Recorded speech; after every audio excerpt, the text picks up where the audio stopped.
Water covers more than 2/3 of our planet. And yet, the water we drink, the water that keeps us alive, is surprisingly rare. 97% of our planet's water is in our seas and oceans. Around 2% is locked away in glaciers and ice sheets. And most of the remaining 1% is under the ground.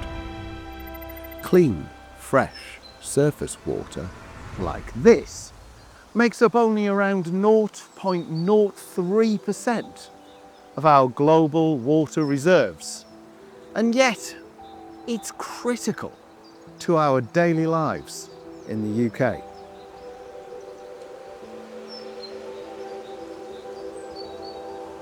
Regardless of where our water comes from, before we can drink it, we need to remove most of the dissolved solids it contains and ensure that we kill any harmful microbes within it to make it potable, that is, safe to drink.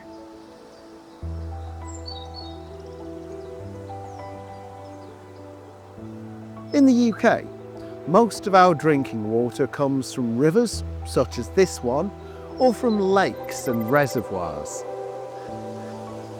I'm here on the bank of the River Tees, at the southern edge of County Durham. This is one of the largest rivers running through the county, and it's one of the key places that Northumbrian Water uses to supply 675 million litres of water to homes and businesses across the northeast of England every single day. Whether we're looking at water from the giant Kielder Reservoir, the River Wear, or here on the banks of the River Tees, before we can drink this water, it must be transformed into something clean, safe, and potable. This water is certainly fresh, which means that it contains very low levels of dissolved salts and other solids. But I'm definitely not going to drink it. Not right now, anyway. You can see that it contains some fine particles floating around in it, and it has a slightly brownish colour to it, and that comes from microscopic peat particles that it's picked up in the runoff from the surrounding moorland behind me. Now, I'm not actually worried about those. They probably won't harm me, but it may also contain microorganisms that would. This, on the other hand, is water from a tap down in Barnard Castle, a town about 15 miles further down the river, and it's been filtered to remove any particles, resulting in this crystal clear liquid you can see in my glass. It's also been treated to make sure there are no harmful microorganisms, and so it is safe to drink. And very refreshing. And the process that takes us from river to tap is a triumph of science and engineering. With the help of Northumbrian Water, I'm going to take you on that journey, from river water such as this to crystal clean tap water like that.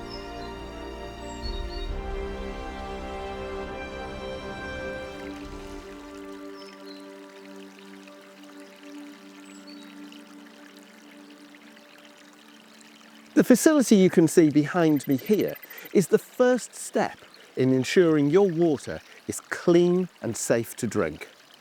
This is where filtration begins.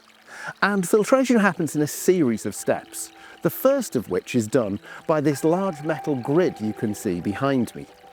It's making sure that as the water goes in, it's not joined by any tree branches, crisp packets, please don't drop litter, or any other large debris.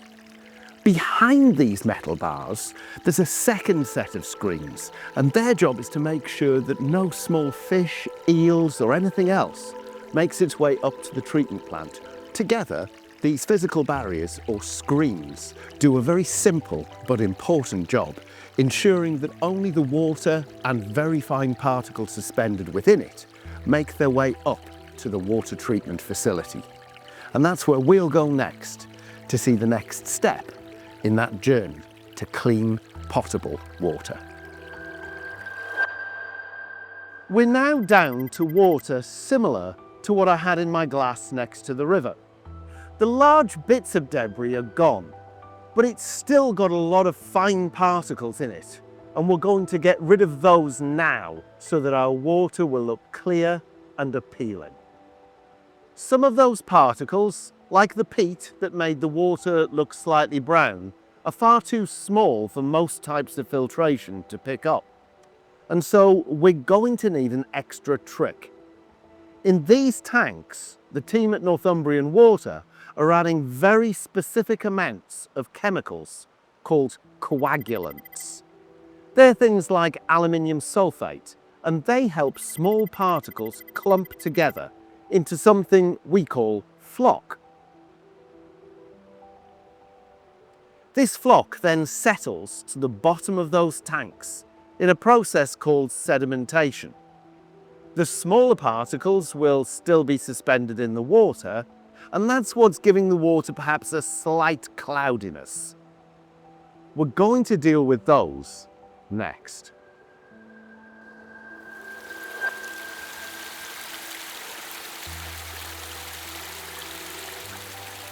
So now we need to get rid of those remaining particles. And so the water now passes through filters. Here they use fabric sheets and sand, but in other facilities it could be gravel or other porous materials. These barriers, whatever they are really just tiny versions of the metal grids we saw earlier, trapping the larger particles, but this time only clear water is allowed to pass through. It's worth pointing out that these filters, fantastic though they are, cannot remove dissolved solids such as salts. And this is why it's so important to have a good supply of fresh water in the UK. And we would need very much more expensive processes if we were starting out with the salty water from our seas. In the UK, we mainly add small, carefully controlled amounts of chlorine to kill harmful bacteria and viruses, but treatment with ultraviolet light or ozone can have a similar effect. Chlorine reacts with water to form compounds that damage microbial cell walls and their DNA, making the water safe to drink long after it leaves the treatment plant. But we must remember that chlorine could change the taste of our water or even harm us if the dose was wrong. And so this is one of the most secure and carefully monitored parts of the plant, where the exact right dose of chlorine is added throughout the day. I've come into the testing and analysis laboratory here at the treatment plant, where a team of highly trained scientists ensure that the water that once sat in our lakes and reservoirs or flowed through our rivers has become clean, clear and safe to drink. The potable water that we rely on. Hi, I'm Alan Brown. I'm Head of Water Quality at Northumbrian Water. So the quality of water that we get from a river generally can be changeable throughout the year. That can be down to, say, farming practices, it could be down to heavy rainfall, it could be down to the natural seasonal cycles that we go through. And despite these challenges, we still have to hit really high standards in the water that actually leaves a facility such as this. So we have to monitor the water at every single stage of the process, and we make changes every minute, every hour, every day to make sure that the quality of water is right as it hits the customer's tap and stays the same all the time. Northumbrian Water have given me some samples of the water at various stages through the process here. This is the water that's come in through their front gate this morning, effectively. You might be able to see it does have a slight coloration to it, similar to that water that we pulled out of the River Tees earlier. By passing it through the clarifiers,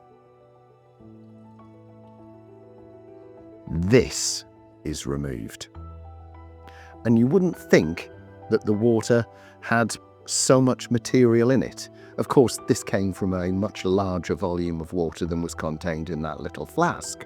But nonetheless, this is what is taken out to give you this much clearer product here.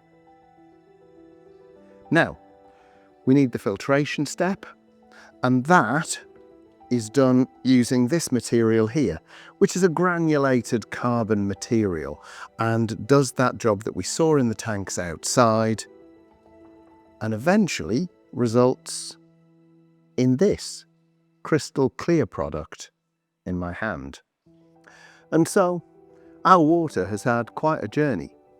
First from the river, through a series of filters to remove all of the particles, and then a treatment to kill the microbes, all the while being carefully monitored and controlled, so that you can turn on a tap and know that the water running out is clean, clear, and safe to drink.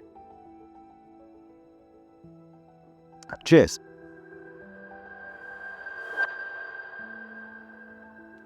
It's easy to take this for granted, but when we remember the journey that this water has been on, it reminds us to treat it with respect.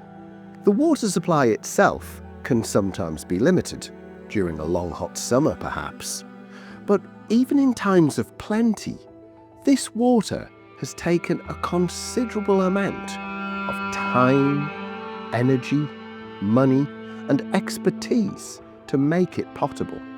So the next time you turn on a tap, remember, this isn't just water. This is science in action. I'll see you next time.